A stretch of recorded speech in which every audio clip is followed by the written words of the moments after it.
Okay, it's 6:37 by my clock, so I'm gonna go ahead and get started. I assume either you're going to join me later in class or you will watch the recording um, at a later date.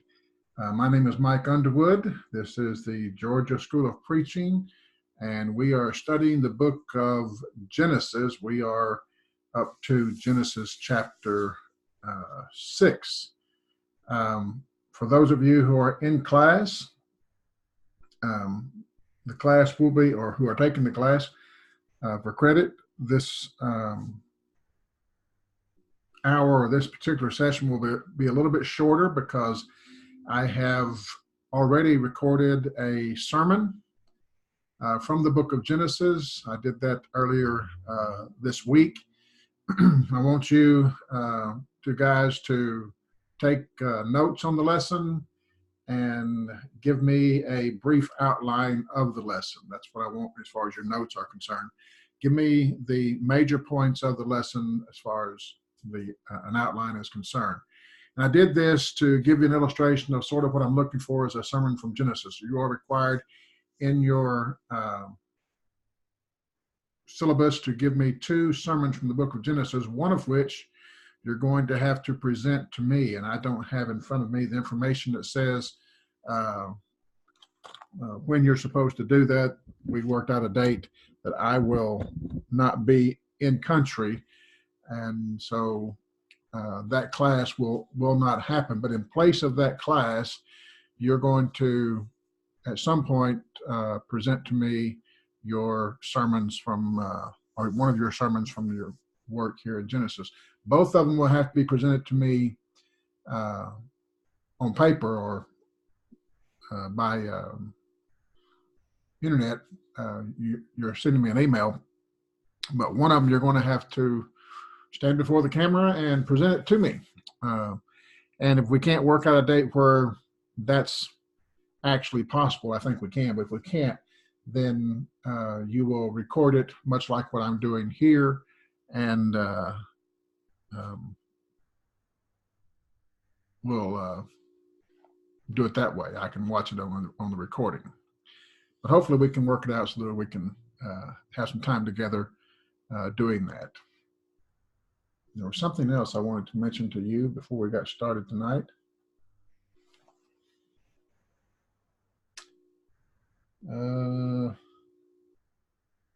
Didn't write it down.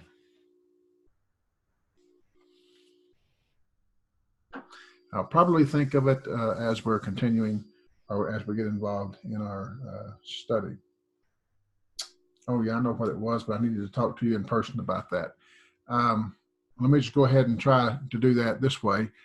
I need to know, for your convenience and mine as well, which you prefer: watching the lessons live, if you were here watching tonight, or watching them on recording.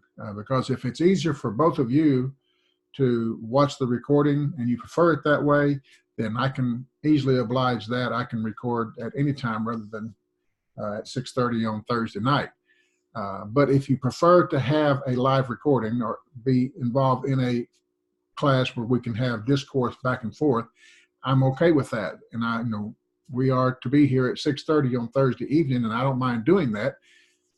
So if you have a preference, if you actually prefer to watch the video on recording rather than live like what we're doing now, or what I'm doing now anyway, then let me know that. If you actually prefer to be in the class so that we can have dialogue back and forth if necessary or if wanted, then I need to know that too.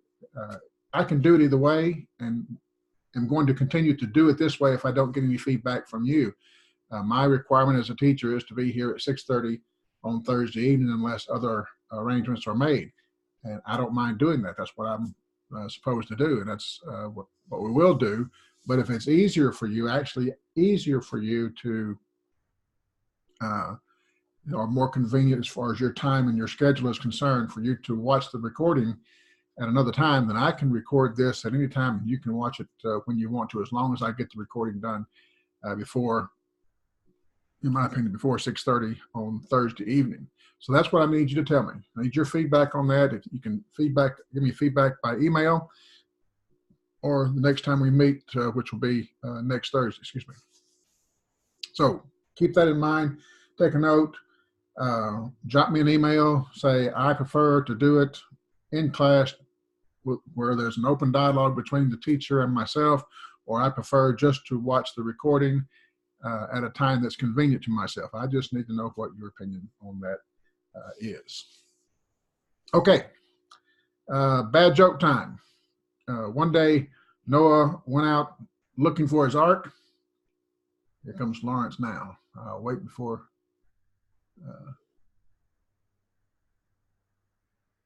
Hey, Lawrence.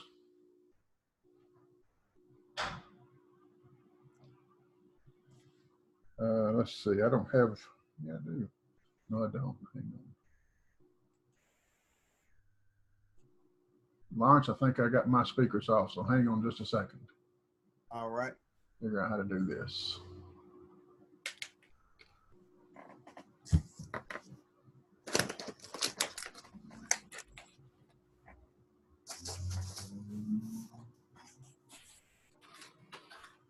Yep, there they are.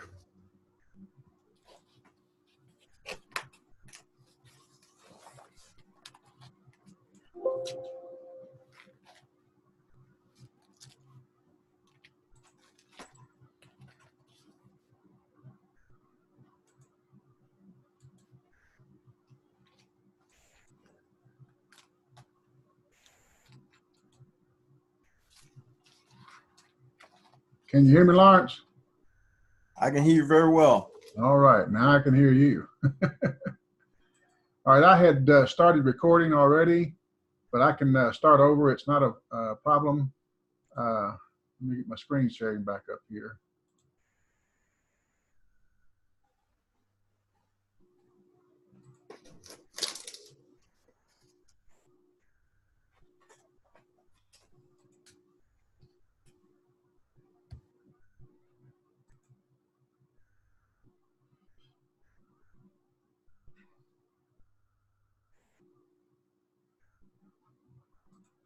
All right, here we go.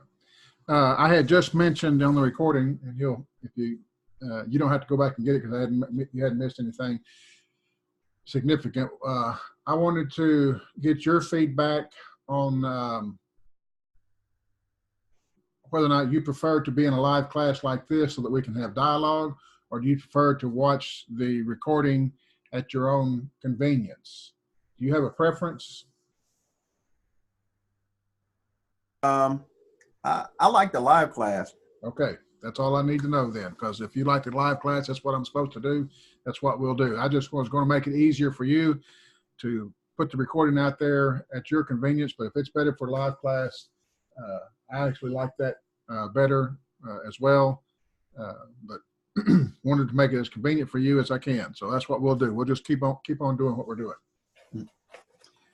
Something else I mentioned, tonight, the class is going to be a little bit shorter because I have pre-recorded a sermon that I preached earlier in the week from the book of Genesis to give you an illustration of what I'm looking for from you as far as your sermons are concerned. Remember, in our syllabus, you're required to give me 2 sermons, one of which you're going to present to me via this means of recording.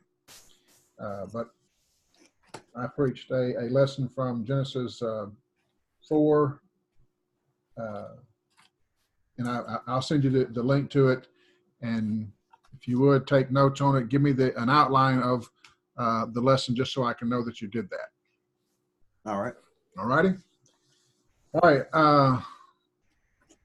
That's the 2 things I needed to cover. So let's just get started with the class. And this is about where I was when you jumped in here. Today is bad joke day. You get a bad joke. One day, Noah was out looking for his ark, and he came to Mr. Lion. He said, "Mr. Lion, have you seen my ark?" And Mr. Lion said, "No, I've not seen your ark."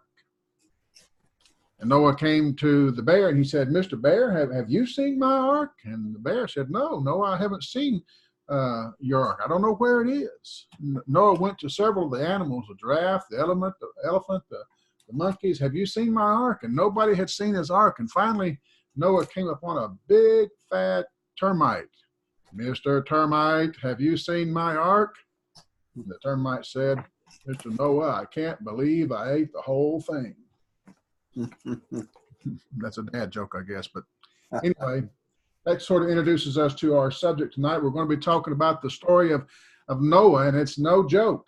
The story of Noah is probably one of the most well-known stories in Scripture. Whether you believe Scripture or not, people know the story of Noah. Kids know Daniel in the lion's den, David and Goliath, Joseph and the coat of many colors, and Jesus walks on water, and they know Noah. They have songs about Noah. They have pictures of Noah and his animals and the rainbow and everything. It's somewhat of a mystery, however, how such a story as the Bible story of Noah can become a children's story. This is no children's story. What we think of when we think of the Noahic story of the Bible is what we see on the screen here in front of us, a rainbow, a nice boat with pretty animals and so forth. But that's not the biblical story of the flood. Those things are involved, sure, but that's not. I mean, it's a horrible story. This is more in line with what the Bible would tell us is the story of Noah. It's a horrific event. It destroyed the earth as Adam knew it with violence, the likes of which we have never seen before. You and I have not seen such a event as the Noahic flood. We've seen floods, we've seen earthquakes, we've seen tsunamis, but this is all of that together in such a way that the earth was literally destroyed. We understand the terror of earthquakes and how it can affect lives of people. But this is the whole earth in a gigantic earth-wide earthquake, a gigantic earth-wide tsunami, a gigantic earth-wide hurricane or tornado or whatever. As big and as gracious as the ark was, there was so much more death. All life, animal and people, outside of the 8 people and the animals that were on that ark, which was, comparatively not a lot. You got 2 of every unclean and 7 of every clean animal, but it can only contain so much, and the rest of it died, corpses out there in the water. If the current growth rates, modern day growth rates, were being followed in the time of between Adam and the flood, the estimates are that, and these are low estimates, that there would be about 750 million people on earth at the time of the Noahic flood. But that's assuming current growth rates. We also have to factor in that the people who lived 700, 800, 900 years. So that doesn't provide for current growth rates. That provides for a lot more than current growth rates. Everybody is reproducing. They're reproducing for hundreds of years, not 20 or 30 years. So that puts some estimate as much as 4 billion people on the earth at the time of the flood. So somewhere between 750 million and 4 billion people, however many it was, only 8 of them survived the flood. The rest are corpses floating on the water. That's a lot of death. The cuteness of the children's Bible stories, the paintings, the toys, make this judgment seem far too playful and unrealistic. We need to not try to scare people to death, but at the same time, we need to paint a realistic picture of what this flood was. It was a scene of divine judgment. It was, in reality, a horror story in which Human beings, men, women, children, all life outside the ark were swept away by merciless floodwaters. It's a horror story, no less horrible or horrific than hell itself will be or is. In this light, Noah's Ark seems quite inappropriate for the decor of a baby's room.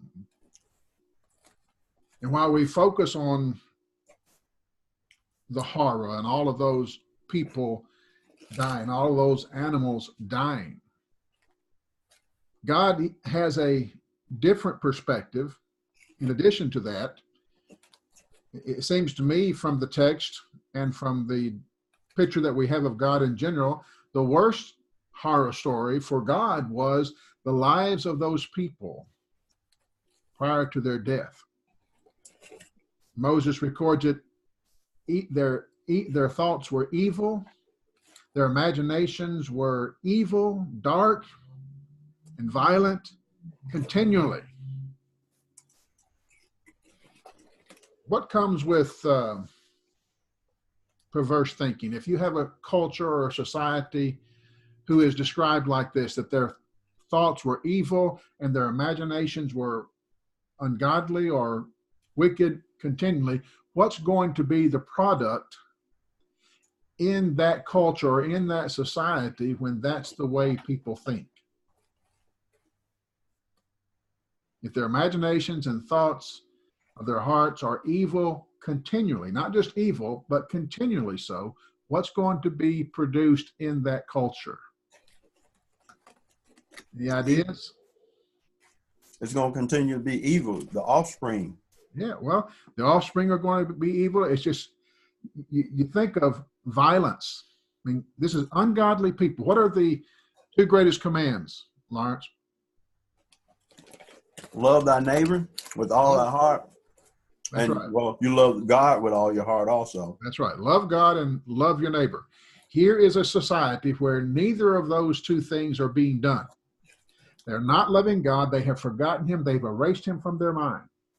Because they don't have God to guide them morally, they don't love their fellow man.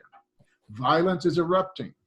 You have slavery, you have war, you have abuse, you have hate, you have perverted lives, you have disease.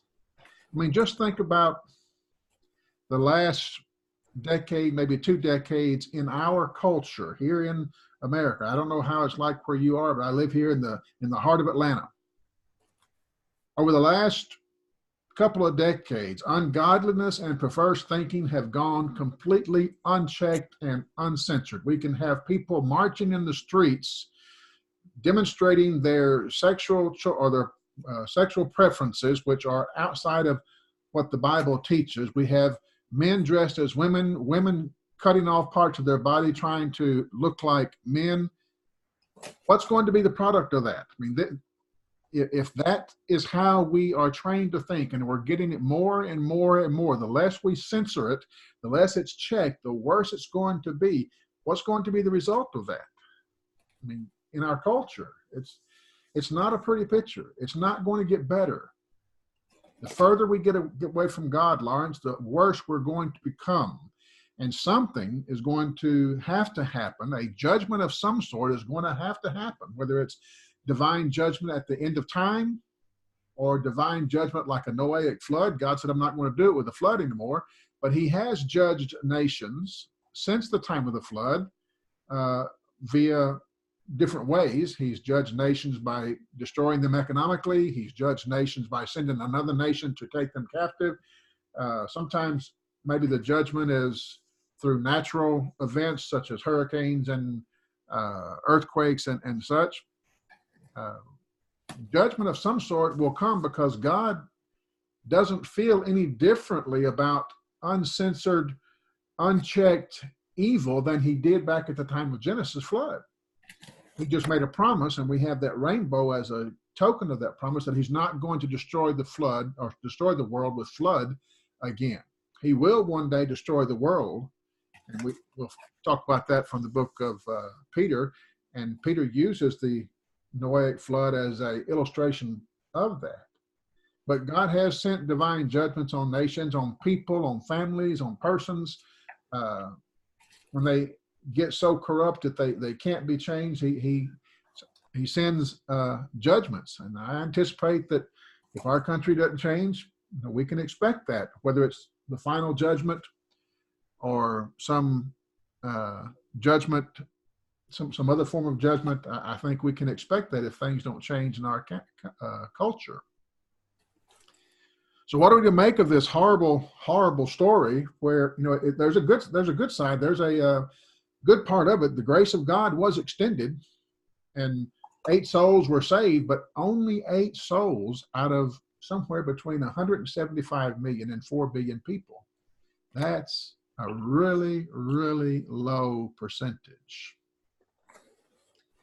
The early chapters of Genesis describe, as we have studied, how sin began and it seemed to spread at a breakneck speed. You have the fall in Adam where Eve is listening to Satan, and Adam simply openly rebels against God. He wasn't enticed. He wasn't deceived. She just said, here, eat, and he ate. So he just openly rebelled against what he knew to be right. Their son, Cain, we don't know how old he was, but he, in cold blood, murdered his own brother. He didn't just murder any person, which would be wrong and horrible, but he murdered his own flesh and blood brother. You continue reading, you find that Cain's near relative, or a relative anyway, bragged about, Cain killed his brother. I have killed this young man just for wounding me, some small infraction, and I have killed him. He's bragging about it to his wife. He actually makes a song or a poem out of it. It's not, there's no remorse, no guilt. I killed a man for wounding me. Sin is taking over the world, and it's doing it quickly. It became so universal, so horrible that God, here in the text here, is forced to cleanse the earth. In 2 Peter 2, verse 5, Peter says that it was the world of the ungodly. That's how he describes the world of that time. The cosmos, the world of the ungodly. It no longer belonged to God, and is the idea. It belonged to, just like Jesus says that Satan is the ruler of this world.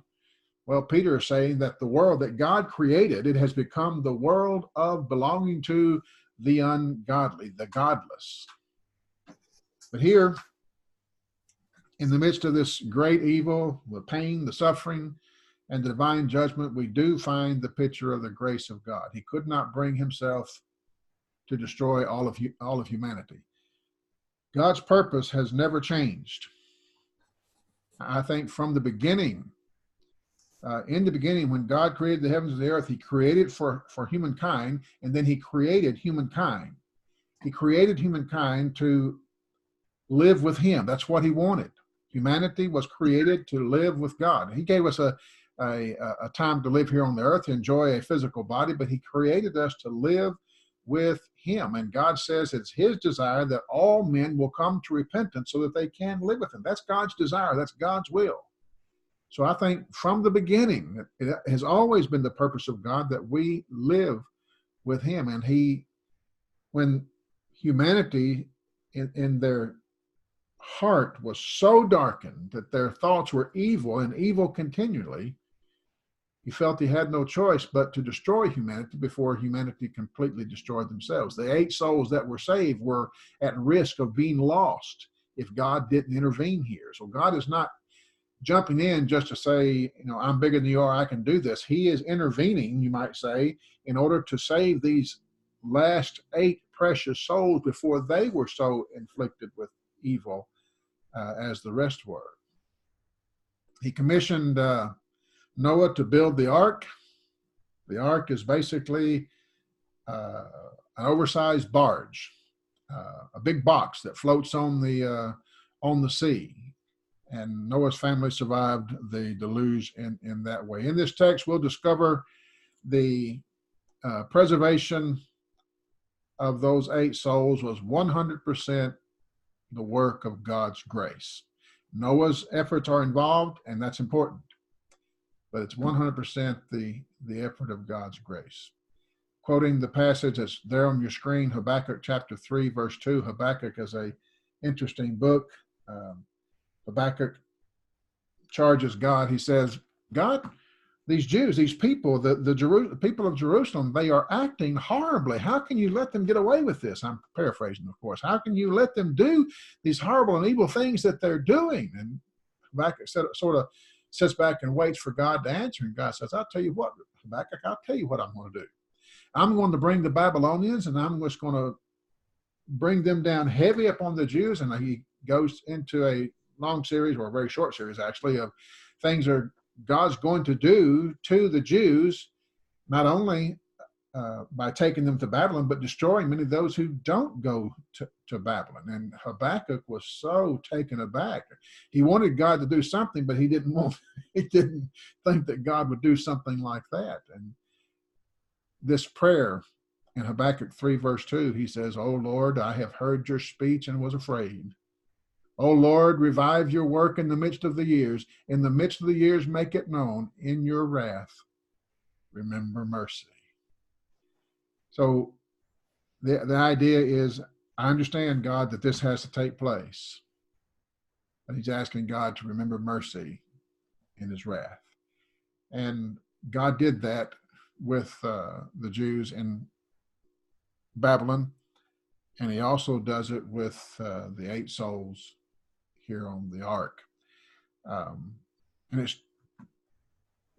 the ark was not just for those 8 souls. It was for any who would come, but none would come. The New Testament makes a few, before we get into the story, makes a few references to the story of Noah and the ark. Matthew and Luke both record Jesus saying that the final judgment will come in like manner to that of the flood, while the people were eating and drinking. The text says, if I have it here, I think I do, Matthew chapter 24, verse 32. Now, learn this parable from the fig tree. When its branch has already become tender and puts forth leaves, you know that the summer is near. So you also, when you see all these things, you know that it is near at the door. Assuredly, I say to you, this generation will by no means pass away till these things take place. Heaven and earth will pass away, but by my words will by no means pass away. He's talking about the destruction of Jerusalem. In that part of chapter 24, the disciples has asked, when will, Jesus had been talking about the destruction of Jerusalem, and the destruction of the temple, and the disciples, when will this happen? And when will the end of the world be? I don't know if the disciples themselves, understood the difference between those two questions, or if they meant them to be two different questions. But Jesus treated them as two different questions. In the first part of Matthew 24, he says, this is what's going to happen and when it's going to happen, as far as the destruction of Jerusalem by the Romans. But here in verse 36, he changes his topic to the second question: when will the earth, or when will the world be destroyed? When will the Lord come again? But of that day and hour no one knows, not even the angels of heaven, verse 36, but my Father only. Verse 37, but as the days of Noah were, so also will be the coming of the Son of Man. For as in the days before the flood, they were eating and drinking and marrying and giving in marriage until the day that Noah entered in the ark, and did not know until the flood came and took them all away. So also will be the Son of Man, the coming of the Son of Man. So Jesus says the coming of the Son of Man will be as sudden and as quick as was the flood. I think the flood was a quick event. It wasn't something that took, it was 40 days of rain, but the events that were taking place was quick and to the point. It wasn't God trying to make that drawn out for them to suffer, but the flood came and took them all away. And the coming of the Son of Man will be just like that. The Hebrew writer speaks of Noah's faith. I'm not sure if I put this one up. I did. In building the ark by faith, Noah, being warned by God concerning events as yet unseen, we'll talk about that in a minute, in reverent fear constructed an ark for the saving of his household. By this he condemned the world and became heir of righteousness that comes by faith. Peter mentions the flood or something related to Noah 3 different times in his 2 epistles, and John refers to a rainbow in the book of Revelation that surrounds the throne of God, and many people think that it was symbolic. He was drawing from the Noahic rainbow and making a symbol of it there in the book of Revelation. Overall, the Noahic story, the flood, is treated as a type of judgment that is to come at the end of time. This is an example of what's going to happen, basically, at the end of time, only it won't be by water because God promised that it wouldn't.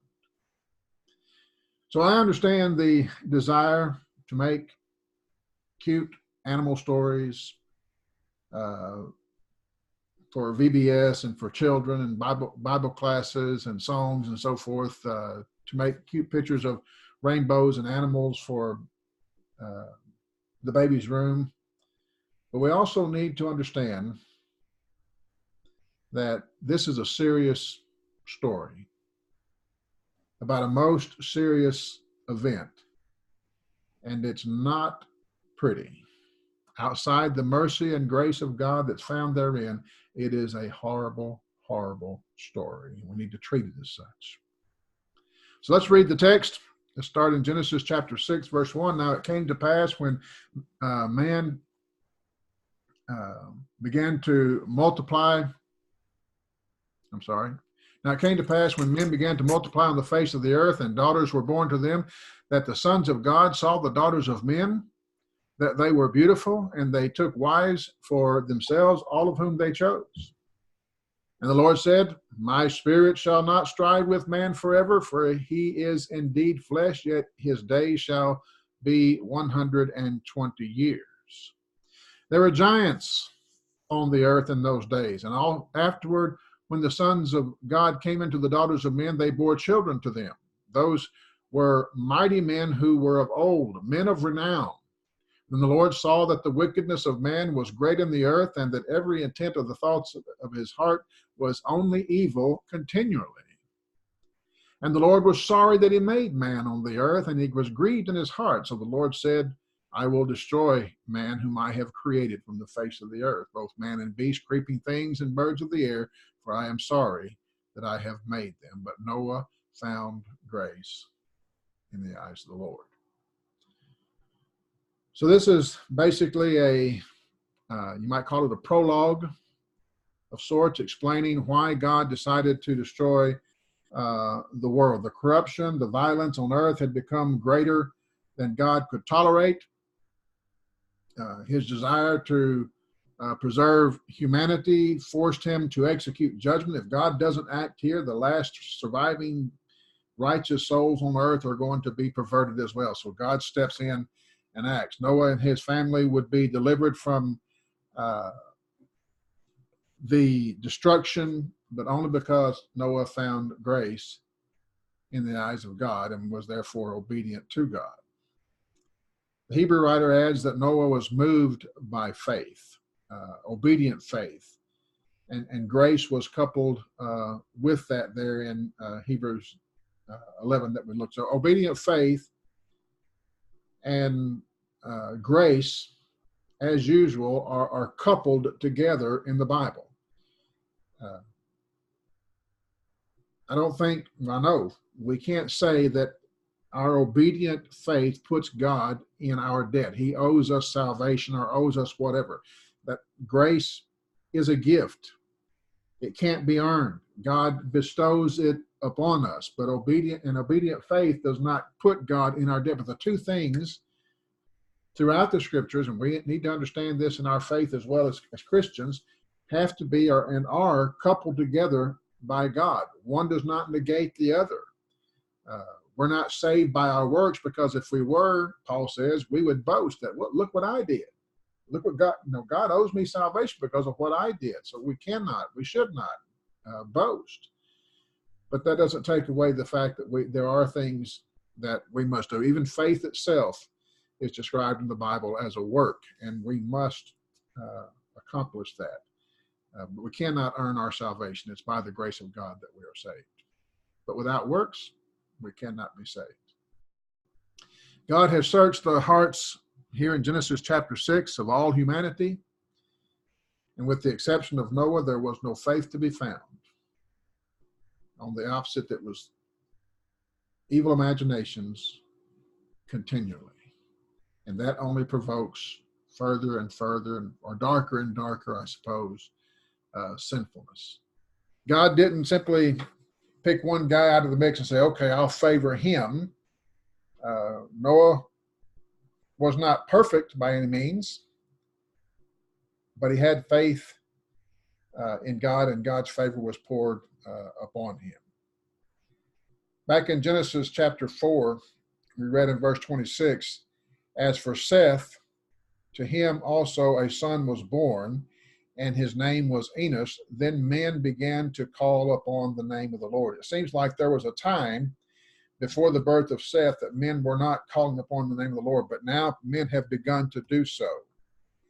And I see a connection between Genesis 4:26 and Noah's faith, that those men who are calling upon the name of the Lord somehow trickled down to Noah over the years. So, Lawrence, what do you think of this phrase there in verse 2, where it speaks of the sons of God, and then verse 4, these giants in the earth, these that were born when the sons of God came into the daughters of men, these mighty men, these who were of old, men of renown. What's your idea there? Do you have one? The sons of God, I that one particularly would be those that call on the name of the Lord. Okay. Those that would obey, or who was following God's direction. Okay. And there, the verse 4, particularly, I am,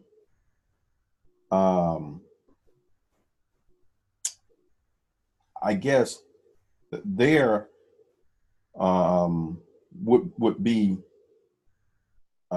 people that's filled with violence. So okay. Those are the two that I think I would make the distinction in. There are, I'm in agreement with you in general. There are people, a lot of, I won't say a lot of the commentaries, but some of the commentaries, some of them by men I consider to be faithful brethren, who take a different opinion here. And I don't agree with them, but I'm going to give you their opinion because you're going to run into it, and I want you to be prepared for it.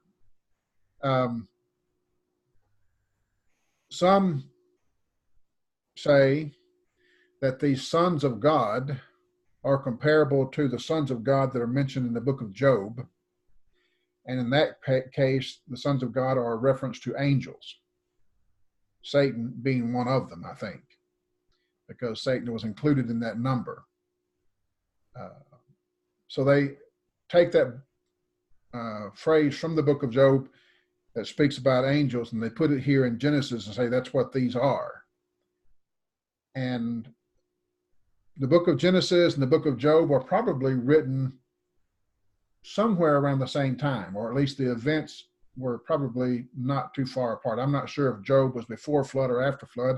I think it's after the flood, but nevertheless, not too far distant from the events that we're reading about here in Genesis chapter 6. And that being the case, it would make sense that if sons of God is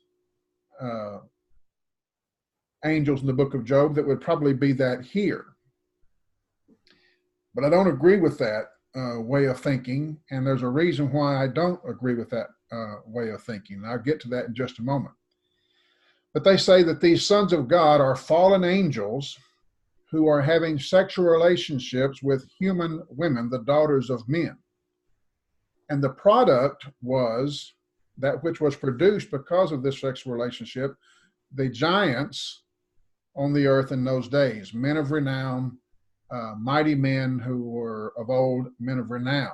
So there are, in their minds, that is the people who say this, who say that these are angels, who took on human form and had sex with women, had babies that became giants in the land. They're talking about giant men, 10 feet tall men like Goliath, and maybe bigger than that. If you've been to the recent movie, I guess it's been 3 or 4 years now, about Noah. I didn't go see it, but I heard about it.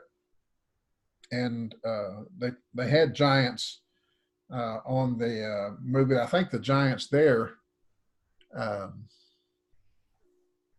actually, I don't know how they came to be, so I won't go into that because I didn't watch the movie, so I don't know how they came. But they did have big giants in that movie. But these people, some of them, my brethren, would say that this is an event where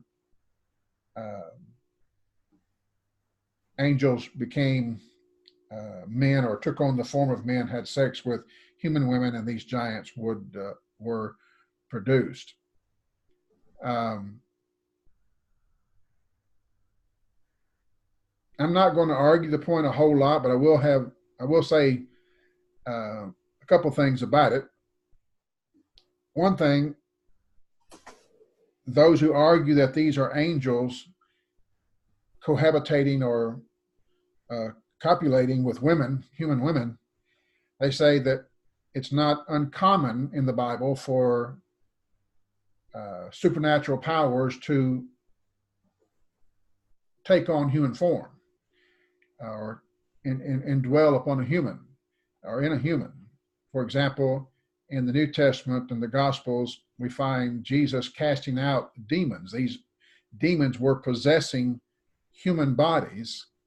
And what are demons but some form of supernatural power, angelic?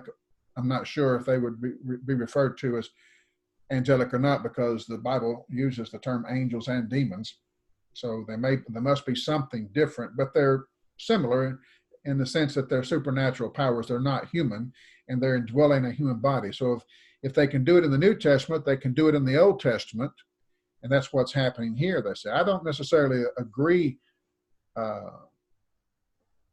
with that. Paul says in 1 Corinthians chapter 10, verse 13, no temptation has ever overtaken you except such as is common to man. In other words, everybody's suffering the same kind of things you suffer. But God is faithful, who will not allow you to be tempted beyond what you are able to bear, but will with the temptation also make a way of escape that you may be able to bear it. Supernatural beings, angels, forcibly cohabitating with women, in my judgment, is more than those women could bear. They didn't have a choice here. They didn't have a way out. There's no way out was provided, because this is a supernatural being with supernatural powers forcing them to have these sexual relations with them. And that seems to me inconsistent with what Paul is promising here in 1 Corinthians chapter 10 and verse 13. Well, what about the demons that possessed people in Jesus' day? Well, God provided them a way out. Jesus was there. The apostles were there to cast out those demons. That being said, I don't agree that these sons of God were angels. I don't believe angels were taking the form of men and having sex with women. And I don't believe that giants were the product of supernatural beings, angels, having sex with women. My understanding is like what you said, Lawrence. These sons of God were men like Lamech, like Noah, like Seth, those who were descendants of Seth, who had begun calling upon the name of the Lord, Genesis chapter 4, verse 26. Not necessarily a physical descendant of Seth, but men of the spirit of Seth, men who were calling upon the name of the Lord. These daughters of men would be the descendants of Cain, not necessarily physical or biological descendants, but spiritual descendants of Cain. Jude talks about, and John talks about in their letters, people who are descendants of Cain. He's not talking about biological bloodline descendants of Cain, but those who have the spirit of Cain. And I think these daughters of men would have been descendants of Cain in a spiritual sense, following the spirit of Cain. And when the sons of God, the faithful, the righteous, unwisely chase after these daughters of men, the product is going to be a wild bunch of humanity who neither know or want any moral boundaries.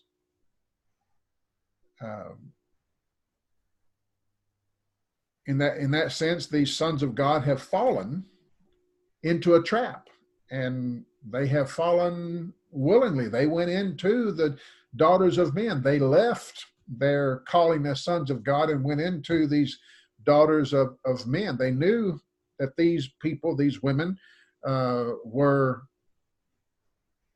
not following God's way, and yet they chased after them anyway. And the product was a wild bunch of humanity that neither knew or wanted moral boundaries. In Proverbs chapter 7, Solomon is speaking to his son, and I think he gives us an apt description of these daughters of men, the kind of people or women they were, and he cautions his son and warns his son about that. Let's read. I had that chart up there for a reason. Before we read Proverbs, look at this chart. Can you see it? I can. Okay. Several things interesting about it. You see here, Methuselah. Can you see my mouse?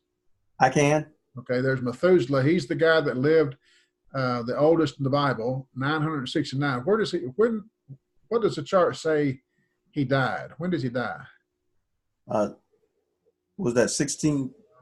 1656. That's not so important. Look where this line comes from. Oh, the flood. Yeah, he dies the year of the flood. Did he die in the flood? I don't know. But Methuselah is one of the descendants of Seth. You got Adam, Seth, Enos, Cainan, Mahalalel, Jared, Enoch,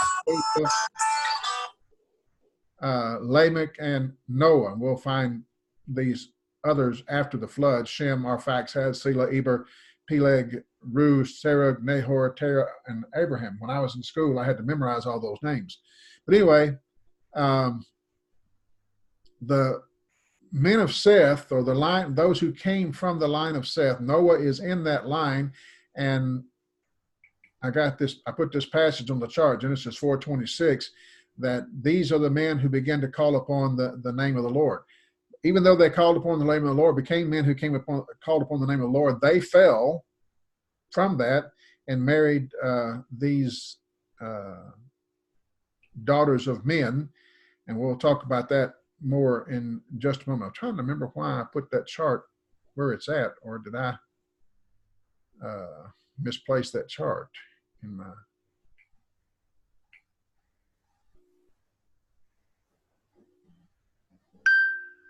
Okay, I don't remember exactly why I put that where it is. Maybe I've got it misplaced.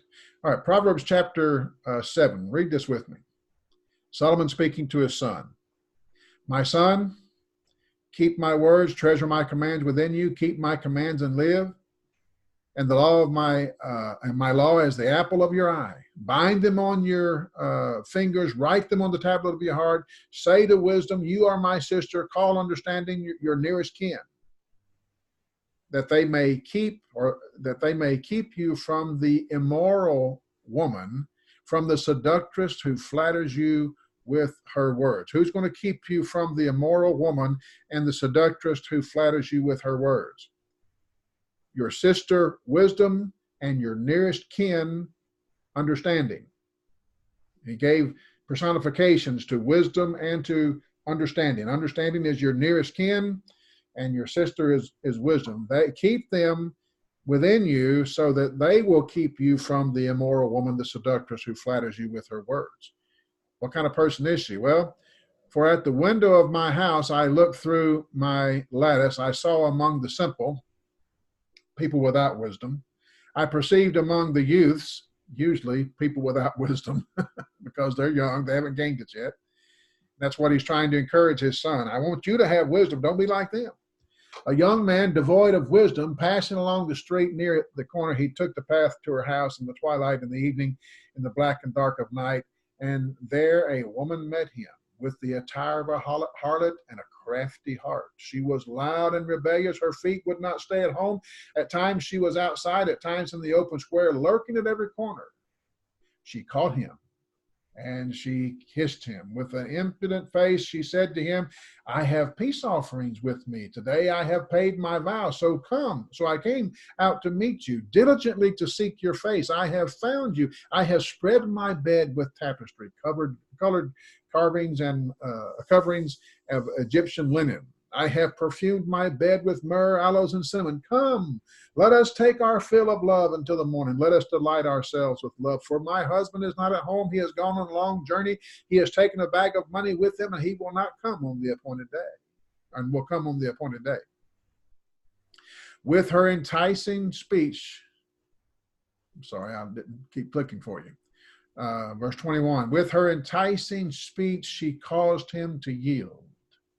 With her flattering lips, she seduced him. Immediately he went after her as an ox goes to the slaughter, or as a fool to the correction of the stocks. Till an arrow has struck his liver, as a bird hastens to the snare, he did not know it would cost his life. Now therefore listen to me, my children. Pay attention to the words of my mouth. Do not let your heart turn aside to her ways. Do not stray to her paths, for she has cast down many wounded. And all who were slain by her were strong men. Her house is the way to hell, descending to the chambers of death.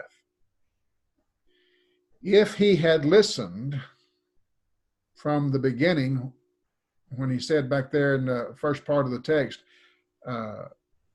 make wisdom your sister, make understanding your nearest kin, then you're not going to go to those places. But when you get within earshot or eyeshot of this immoral woman, and I don't think he's talking about a literal woman here, but it applies to a literal woman. But he's talking about anything that draws you away from God. When you get to where you can hear it and see it, you're going to be enticed. Keep wisdom as your sister and understanding as your nearest kin, and you won't go there. But when you're devoid of that, you become simple, and you end up taking this woman whose house is the way to hell, descending to the chambers of death.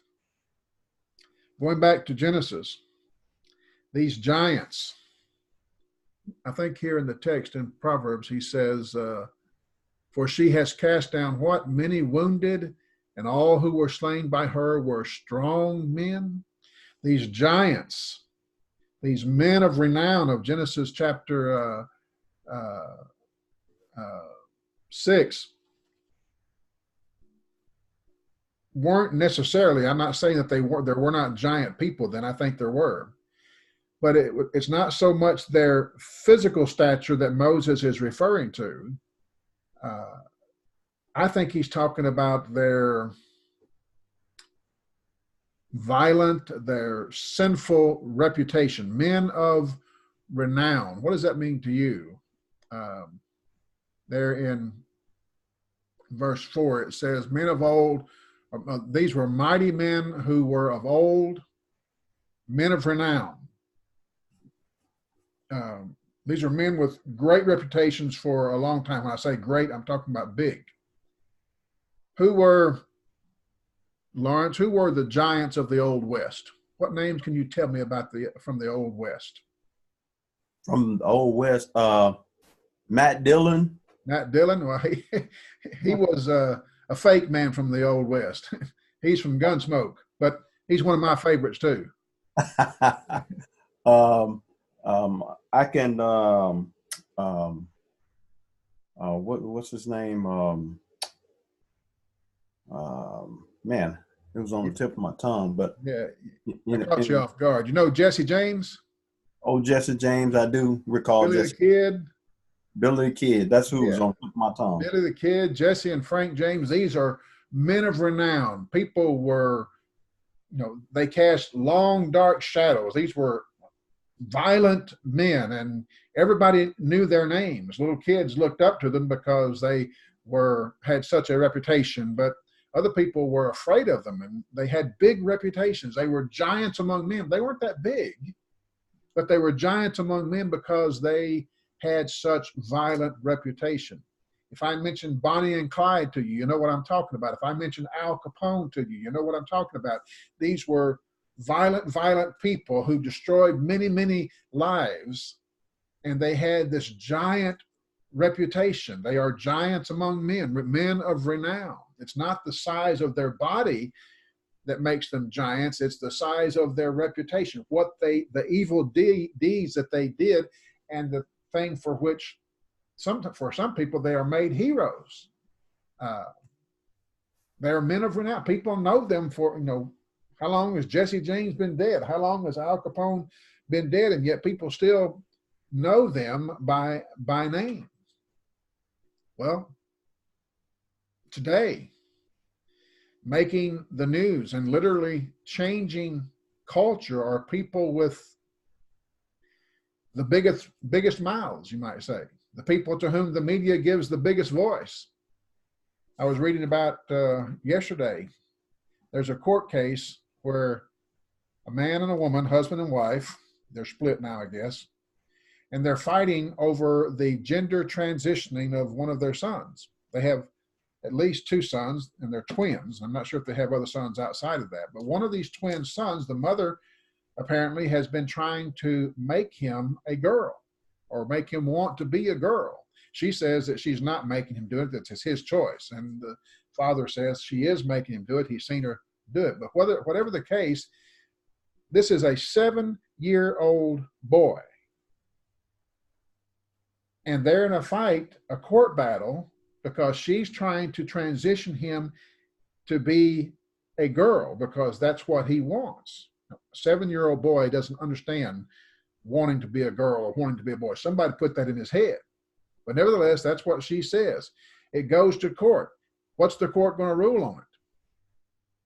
Well, according to the story, the judge and the jury gave the woman almost total control to do whatever she wanted to transition this boy into a girl, and the husband, by law, cannot interfere.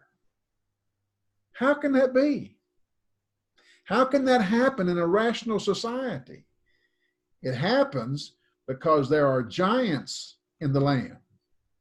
There are people with deep pockets, people with loud voices, there's a gargantuan media monster out there whose imaginations and thoughts and of their hearts are evil continually, and giants are being produced that are changing our culture. Can you see it happening? And if we live in a culture where the law, the judge and the jury, 12 people come together and says this man cannot forbid this woman from turning his son into a girl, doing whatever surgical processes or psychological processes necessary to change him into a girl. It's not going to happen. He will be demented if allowed to do this, and there may be surgical procedures taking place, but no matter what happens, he's still going to be a boy, but his mind's going to be warped because of what she's doing to him. How can that happen? It happens because there are giants in the land who are doing what they can to destroy the human mind, the human soul, the human heart, human faith. This is Satan working. And in that sense, Satan is possessing humans, but not in a literal sense. So, in my opinion, Lawrence, when Moses speaks of these giants in the earth in those days, yes, there probably were great big statured men. There's evidence of that in the story of David and Goliath. But I don't think it's that to which Moses is focusing, or on which he's focusing. I think he's talking about men of renown, men who had these great reputations, and people were afraid of them, and they were able to do whatever they wanted to do because they had the people in such fear. But whatever were these giants, these men of renown, I don't think these are 10-foot tall, half human, half angel beings. Now, would further down in verse 4, where it says, become mighty men, that I think that would refer back to that giant, because as mighty men, big men's controlling, right? I think that whole verse there is kind of speaking around that. I think you're right. I don't think I'm not denying that there were big-bodied people, 10-foot tall people. I think there's evidence to suggest in the scriptures that those people did exist. And in the time of David, and the time of Moses, when they went into the spies went into the land, there were giants in the land. They made us look like grasshoppers in our own sight. So there were giants, big men. Whether it's the Jews were small people, and we're talking about 8-foot tall people, or 9-foot tall people, or 10-foot tall people. I don't know what it was, but there were some who were genetically big people, and people who are big and overbearing like that, they're going to, if we allow them, be in control. And maybe that's what's being referred to here, but I don't think that's all that's being referred to here. By the terms that he uses, mighty men, men of renown, I think we're talking about people, big or small, who had reputations of being evil, horrible, evil people. But I don't think, as some commentators do, that these are half angel, half human people. I just don't believe that that's something consistent with the nature of God to allow that to be the case. Peter and Jude both make references to angels who have left their assigned positions. And commentators who hold the view that these are angels who are marrying or having sex with human people, they say that's what Peter and Jude are referring to, their cohabitation. They have left their assigned position of being in heaven or wherever it is that angels are supposed to be, and they have left that and taken on human form and had sex with women. I don't think that's what Peter or Jude are saying. They did use that terminology, but I think both, you go and look at both of those arguments that Peter and Jude were making, they were both saying that just as the world of angels, or in the world of angels, there were fallen angels who were judged by God for unfaithfulness, and just as there were men in the world of Noah's day who were judged by God for their unfaithfulness, so will there be, or our world in which we live, we will be judged by God for our unfaithfulness. They were just illustrating. Angels fell, they were judged. Men fell in Noah's day, they were judged. When we fall or when we won't repent, we will be judged. They're just making a point that God is going to judge the unrighteous. I don't think they're saying that, or trying to couple the angels falling and the men falling happened at the same time, and the result was men, or angels became men who had sex with women and produced giants. But that's what some of the commentators will use as proof. I don't think it proves anything. I think both Peter and Jude made 3 different arguments, or 2 different arguments to prove a single point. One argument is God judges angels for unfaithfulness. Another argument is God judges men of Noah's day for unfaithfulness. The point is God will judge the people of our day for unfaithfulness. Anyway, when you read commentaries about this, even some from Christians. You're going to find this argument, Lawrence, and I just want you to be prepared for it in your mind, that some people think that angels became men, had sex with women, and a product was these giants who were mighty men of old and renown. I don't think that's the case. I just don't. But whatever you might believe, whatever they might believe on it, the world's corruption at this time in history, at Noah's day, had reached such a critical mass that God was forced to step in and act. He said he limited the days of humanity to 120 years while the ark was being prepared. So during the time of Noah's preparing the ark, I think Noah was also preaching. It took him 120 years to get that done. And during that time, men had opportunity to change. They did not change. In 1 Peter 3, verse 18, I'm not sure if I put this on the text on the screen. I did not, apparently. In 1 Peter 3, verse 18, it says, "For Christ also suffered for sins, the just for the unjust, that he might bring us to God, being put to death in the flesh, but made alive in the spirit.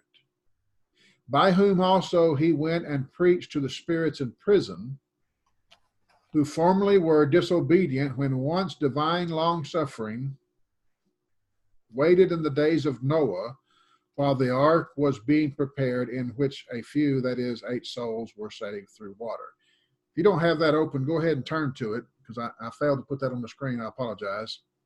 1 Peter 3, verse 18 through 20. I wanted to bring this up here because it refers back to, it has something to do with Noah. And when you read commentaries about or from 1 Peter, you'll find a lot of weird things here too. And so I just want to explain that, or take the moment to try to explain that while we're here. You can take my opinion on this or leave it. It's up to you. But if it shows up on a test, you're going to have to give my answer. You can explain your answer, but you're going to have to give my answer. So in the text, 1 Peter 3, let's go back through it again. "For Christ also suffered once for sins, the just for the unjust, that he might bring us to God, being put to death in the flesh, but made alive by the Spirit." By whom? Who is the whom there? By the Spirit. Jesus is made alive by the Spirit. By the Spirit, he, Jesus, went and preached to the spirits in prison. When Peter is writing this, 4,000 years after the flood, these spirits that are being preached to, they are in prison. They're not being preached to now. But at the time they were being preached to, they were not in prison. But in the time that Peter is speaking about this, they are in prison. Does that make sense? Yes. So these spirits, when Peter is writing, they're in prison. But when they were being preached to, they were not in prison. They were formerly disobedient when once the divine long-suffering waited in the days of Noah. So here's the spirits that we're talking about, the people who were disobedient during the times of Noah. Noah's preaching, they will not obey, they will not hear. God's waiting for giving them 120 years to turn from their evil ways, they will not. During that time, the Spirit, Christ in the Spirit, is preaching to those people. By what means? I think it's Noah. Just as God inspired Moses to speak to the people he spoke to, just as God inspired by the Spirit Isaiah to preach to the people that he spoke to, just as God inspired Ezekiel, Daniel, or whomever, all the prophets, to speak to their people, God inspired Noah to speak to these people.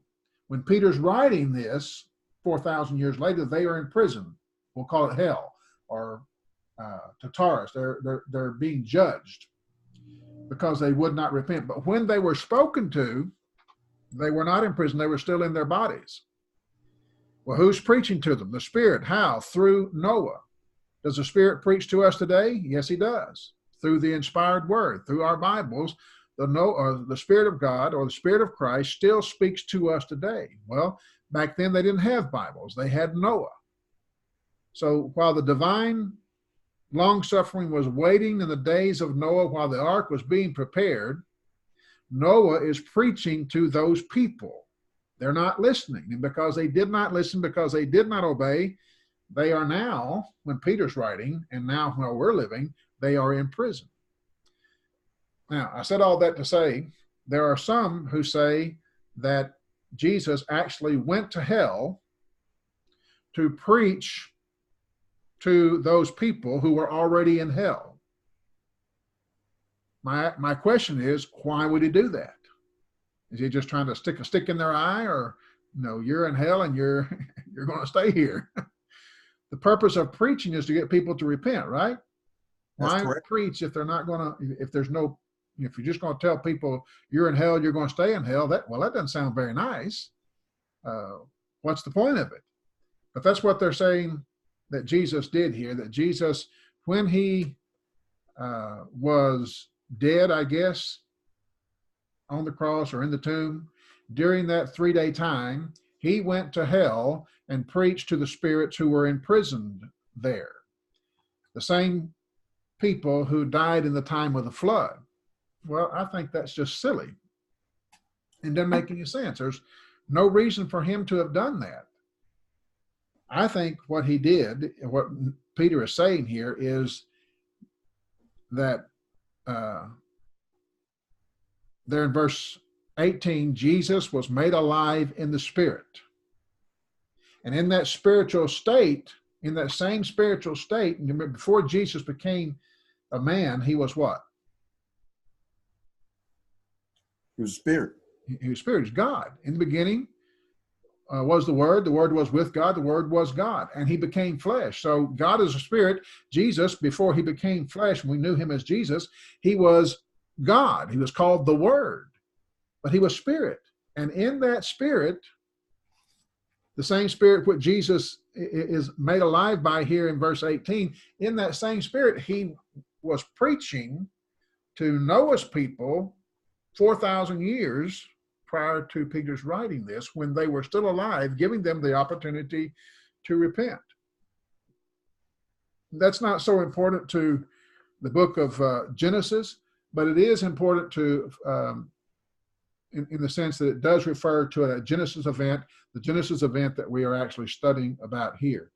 But when you get to, if you haven't studied the book of First Peter yet, you'll get to it. And there are a lot of folks who say that Jesus went to hell to preach to the people who died in the flood, who were in prison in hell. And that just doesn't make any sense to me. There's no reason for him to do that. They're not going to repent. They can't repent.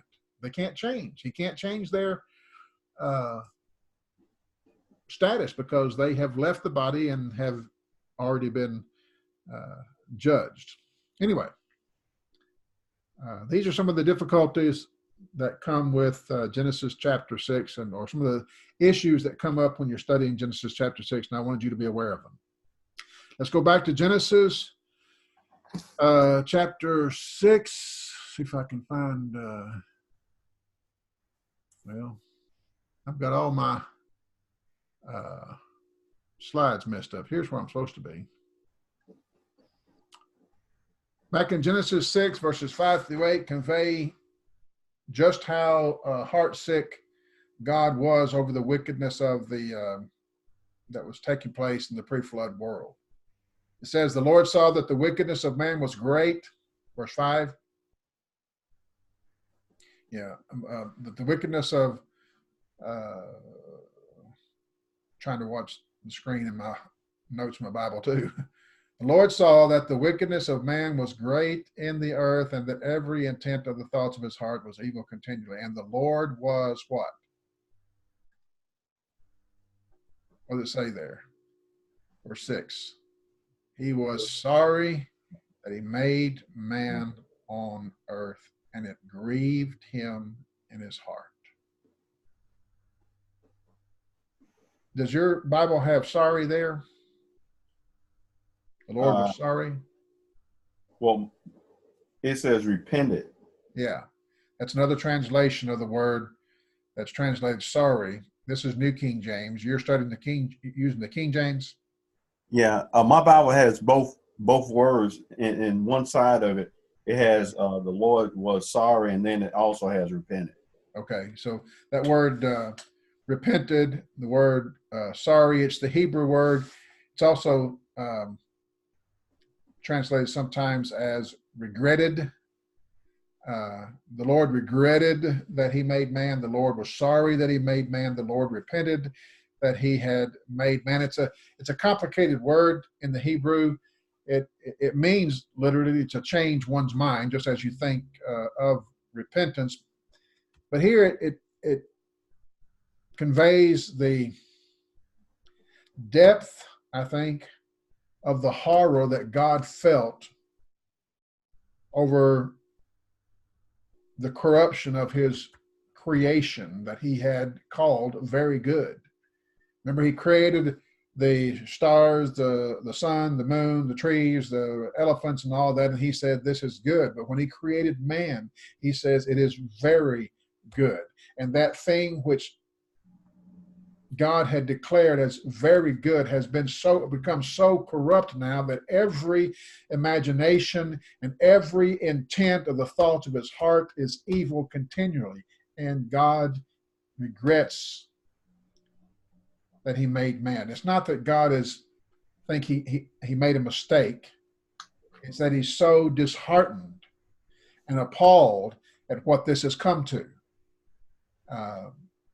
Men have become so evil, so dark, and it has its effect upon God. We can hurt God. Somebody says you can't hurt God. God is God. He can destroy, or he's bigger than all of us, but we can hurt God. It says God's verse 6, and he was grieved in his heart. You ever experience grief? Mm-hmm. Your parents alive? Yeah, both of them. Both of them, when they die, what's that going to make you feel like? If they're in the Lord, I'll be rejoicing. But if they're not, I'm going to be grieving. Well, there is that point. That's a good point that you make there. But even in the Lord, and you're rejoicing that they've gone home, you suffer pain in your heart because you've lost these people from your life. You'll be able to rejoin them. And as Christians, we have that hope and we can experience joy in that event. But there's still a grief there that takes place. And it hurts. And that's what God is feeling in his heart. And it's the same word translated grief. I saw this up here a while ago. Yeah, in Genesis chapter 34, verse 7, it says, and Jacob came in from the field, and they heard it, and the men were grieved and very angry because he had done this disgraceful thing. In other words, this is the event where Jacob's daughter had been raped, and when the brothers found out about it, they were grieved in their heart. Same word that's mentioned there in Genesis chapter 6. David was grieved over his son Absalom. Even though he was a rebellious son, when he heard that Absalom was actually dead, he was grieved in his heart. Isaiah speaks of a woman who was grieved because her husband had abandoned her for someone else. He was grieved in his heart, in her heart. Well, that's the same word grief that's found here in Genesis chapter 6 in reference to God. God was grieved in his heart. And he regretted that he had made man, not because he hates man, but because man has brought himself to such despair. His only thoughts are evil continually, and it has infected the world throughout humanity, and God is saddened, and it's that for that reason he's repented that he had done it, because all men are going to have to be destroyed, and it's an act of sheer grace that he singles out Noah, a man through whom the entire human race would be preserved. So there's a lot of death, a lot of destruction, a lot of pain, a lot of suffering on God's part and on human part, but God, in mercy and in grace, preserves the human race through Noah. Let's see. Genesis 6, verse 9 says, this is the genealogy of Noah. Noah was a just man, perfect in his generations. Noah walked with God, and Noah begat 3 sons, Shem, Ham, and Japheth. The earth was corrupt before God. What does corrupt mean in your mind? Something that's not that's all messed up or all out of order. Yeah. Chaos. Okay. Confusion to the not in accordance with policy. Kind of disobedient. Yeah. And the Hebrew word here, Lawrence, has the meaning of the connotation of decaying, rotting. It's the same word as destroy in verses 13 and 17, but it's corruption. And like you say, it's out of order. It's not in line with policy, but in the sense that he's speaking here, the earth is rotting. It's corrupting like rust corrupts a metal pipe from the inside, and that's what's happening to earth. It's corroding and corrupting, and it's going to implode. And that's what God's seen here. The earth was corrupt before God, and the earth was filled with what? Violence. Damage, cruelty. It's oftentimes translated in the Bible as injustice. Now, I want you to think about that word violence as associated with injustice. It might in some places be referred or be translated as unrighteousness. Before God, the earth was filled with violence. So God looked upon the earth, and indeed it was corrupt, for all flesh had corrupted their ways on the earth. God said to Noah, the end of all flesh has come before me, for the earth is filled with violence. Injustice is the idea, destruction or injustice, unrighteousness. The earth is filled with it through them, through human flesh, and behold, I will destroy them from the earth. That word destroy there is the same word in the Hebrew as the word corrupt. When it says back in verse 11, the earth was corrupt, God says, I will corrupt them with the earth. I will destroy them with the earth. And he speaks to Noah, says, make yourself an ark of gopher wood, make rooms in the ark, and cover it inside and out with pitch. And then this is how you shall make it. The length of the ark shall be 300 cubits, 50 cubits in width, in its height 30 cubits. You shall make a window for the ark, and you shall finish it to a cubit from above. Set the door of the ark in its side. You shall make it with lower and second and third decks. And behold, I myself am bringing floodwaters on the earth to destroy, same word as verse 11, that's translated corrupt there. Here it's translated destroy. To destroy from under heaven all flesh in which is the breath of life, even or everything that is on the earth shall die.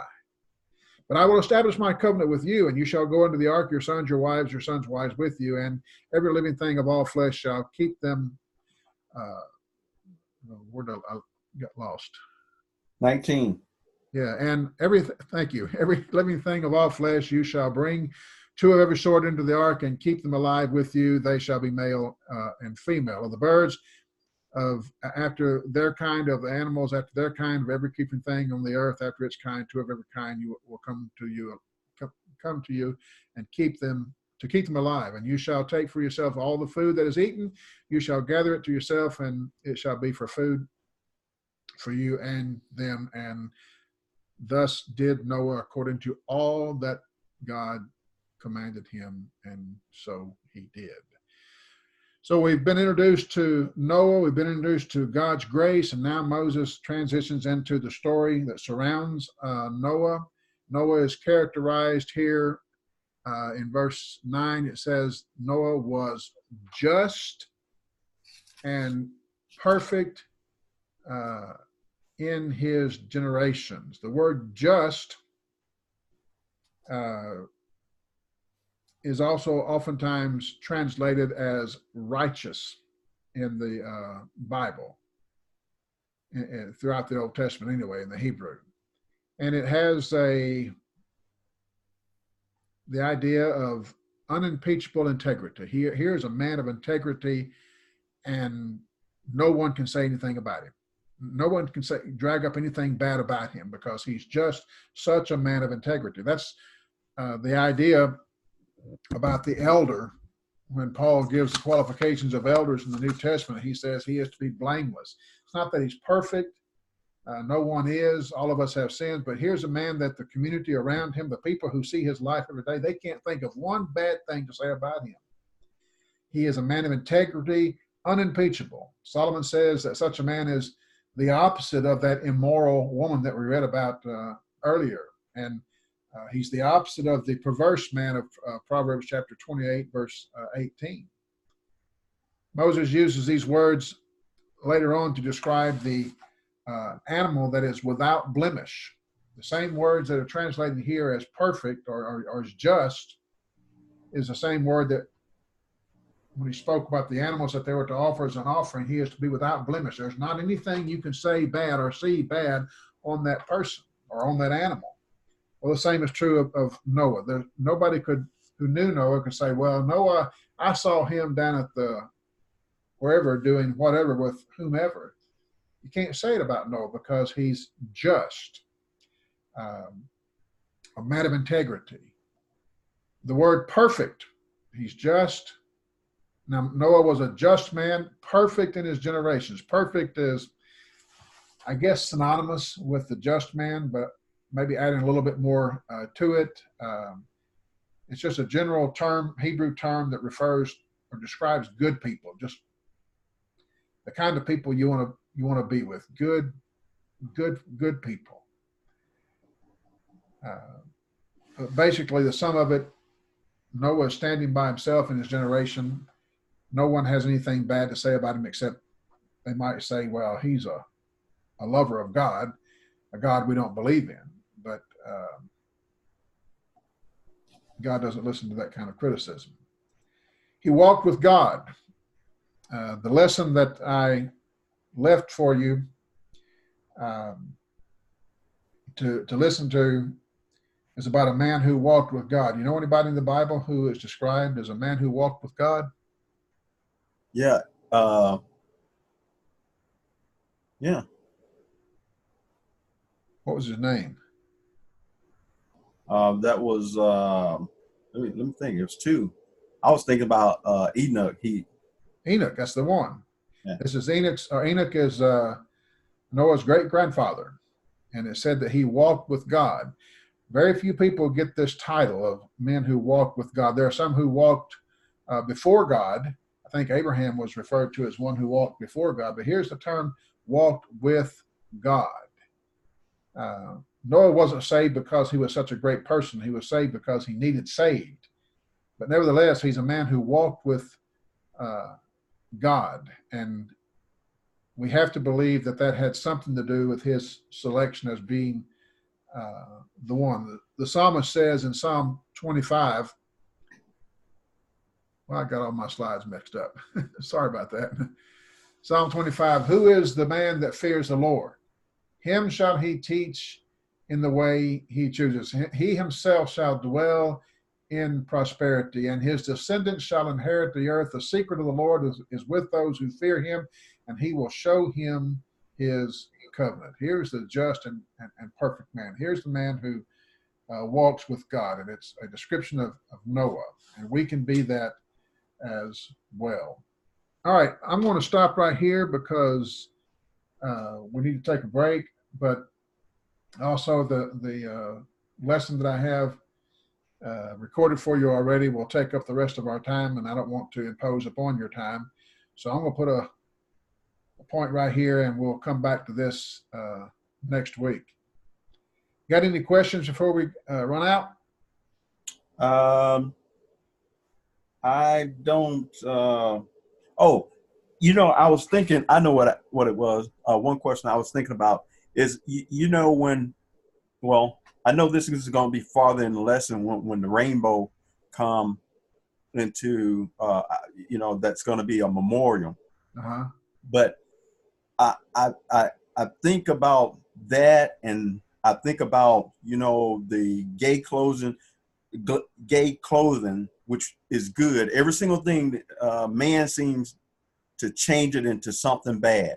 Uh-huh. They change the color of the rainbow to symbolize something different, and they change the meaning of gay clothing into something that the Bible stands for. That's good. So here, I think that starting from Eve, there's always some type of spirit or some type of adversary that's against God creation, always changes something to make it bad. Yeah, it's a shame, Lawrence. You're right that the gay culture has taken the rainbow and destroyed it like they have. There are some who say that it's our rainbow, you can't have it, but they've taken it, and I still think we can display. Or I'm not going to fly a rainbow flag because people would think that I was in support of the gay moment, but I'm not going to take the rainbow out of the Bible because they have stolen it and perverted it like they have. It's still there, and it still stands for a good thing.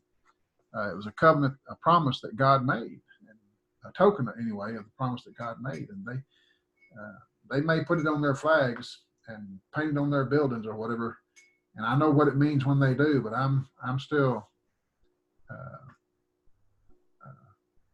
It's still God's rainbow, and they'll be judged for what they did and are doing. But I won't buy anything that's rainbow oriented that comes from that thinking, and it's just my own personal stance against that. But well, I take the same stand. I know you do. Hey, man, it's been good to have you in class. How are those babies doing?